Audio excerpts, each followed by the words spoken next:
అందరికీ సమానంగా. ఇక దావీదైతే సమానత్వాన్ని తీసుకొచ్చిన గొప్ప రాజుల మహానుభావుడు. ఆయన సిక్లగ్ మీద దాడి జరిగినప్పుడు కొంతమంది మేము యుద్ధం చేయలేమని ఆగిపోతారు, కొంతమంది మాత్రం చేయగలుగుతారు. అలా ఆగిపోయిన కొంతమందికి డబ్బులు ఇవ్వద్దంటే సమానంగా పంచుతాడు. అక్కడ కూడా మంచి మాట అన్నాడు. ఒకసారి దావీదు మాట కూడా ఒకసారి చూడండి. సమూయేలు గ్రంథాన్ని ఒకసారి తీయండి. సమూయేలు మొదటి గ్రంథం 30వ అధ్యాయం 21. సమూయేలు మొదటి గ్రంథం 30వ అధ్యాయం 21 చదవండి. అలసట చేత దావీదును వెంబడించాలి. అంటే యుద్ధానికి వెళ్తున్నారండి. సింపుల్, దావీదు గారు యుద్ధానికి వెళ్తున్నాడు. 500 మంది ఉన్నారనుకోండి ఫర్ ఎగ్జాంపుల్గా. కొంతమందికి అలసట వచ్చేసింది, అమ్మ నా వల్ల కాదండి అని ఆగిపోయారు. అలా అలసట చేత ఒక వాగు దగ్గర నిలిచిపోయారు. అలా నిలిచిన 200 మంది నిలిచిపోయారండి. అర్థమవుతుందా? యుద్ధానికి దావీదు వెళ్తుంటే 200 మంది మా వల్ల కాదండి కాళ్ళు నొప్పులు పడుతున్నాయని ఆగిపోయారు. మిగతా కొంతమందితో వెళ్ళి ఆయన యుద్ధం గెలుచుకొని సొమ్ము తీసుకొని వస్తున్నాడు, దోపుడు సొమ్మును. అలా తీసుకొని వస్తున్నప్పుడు ఇక్కడ ఆగిపోయిన వాళ్ళ దగ్గర సంఘటన అనమాట. చదవండి 22వ వచనం. దావీదుతో కూడా వెళ్ళిన వారిలో దుర్మార్గులు, పనికి మాలిన వారిలో కొందరు దావీదు అంటున్నాడు, రే ఎంత వచ్చిందిరా సొమ్ము? 1000 రూపాయలు వచ్చిందండి. అందరికీ కరెక్ట్గా పంచేయండి, డివైడెడ్ బై చేసేసి అన్ని తలకాయలు కరెక్ట్గా రావాలన్నాడు. వచ్చిన సొమ్ముని ఎవరికి రూపాయి ఎక్కువ కాకుండా ఎవరికి రూపాయి తక్కువ కూడా తలకాయలన్నిటికీ సమానంగా పంచమన్నాడు.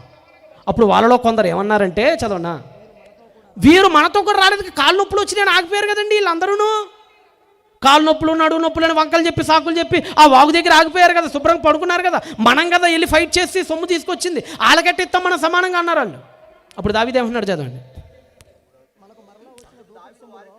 అప్పుడు వారితో ఇట్లా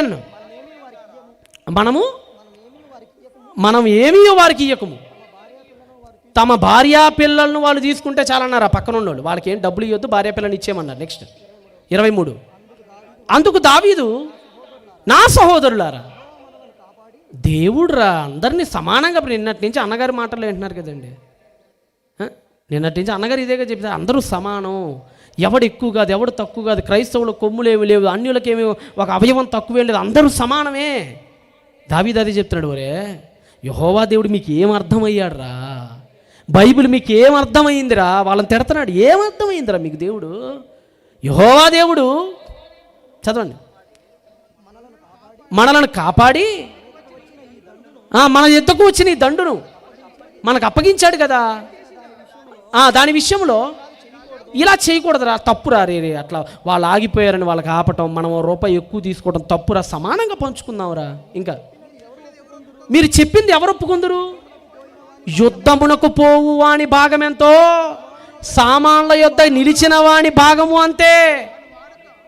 చూసారా, వాళ్ళు అక్కడ ఆగిపోయారని మీరు అంటున్నారు కదా, సామాన్ల కాపలా కాశారు కదా పాపం వాళ్ళు, వాళ్ళ భాగం కూడా అంతే. అందరూ సమంగా, ఆ మాట చదవండి మళ్ళీ, అందరూ సమముగా అదే అంటున్నారు, సమముగా అన్నిచ్చిన అంశం అదే కదా మీకు. సమానత్వాన్ని చాటి చెప్తున్న బైబిల్. అవును, సమముగా పాలు పంచుకున్నారట ఆ రోజు. అంటే బైబిల్ అంత అద్భుతంగా బోధిస్తుంది.